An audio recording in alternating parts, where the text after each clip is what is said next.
এমনকি জীবনও দিয়ে দিতে পারবো। তাহলে আমাকে প্রমাণ দাও, এই পানিতে ঝাঁপ দিয়ে দেখাও। এখনই দিচ্ছি, দাঁড়াও।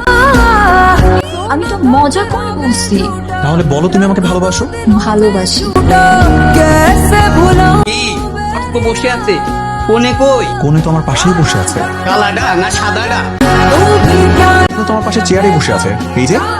আমি তো কিছুই দেখতেছি না। আমরাও লাস্ট 2 দিন ধরে ফাঁকা প্রেমী দেখতেছি। ভালোবাসা সবসময় শুধুমাত্র চোখে দেখা যায় না, মাঝে মাঝে অনুভবেও ধরা দেয়। কিন্তু বিয়ে পড়ানোর সময় আমি চেহারা দেখি, আইডি কার্ড দেখি। কাজী সাহেব, আমাদের কোনে অনেক লাজুক। প্রেমের এমন লাইট লাগছে, এখন এক্সরে করে দাও, কোনে খুঁজে পাবেন না। এত ভালোবাসা যখন, তাহলে আমি বিয়ে পড়াবো। আমিন। ইভা,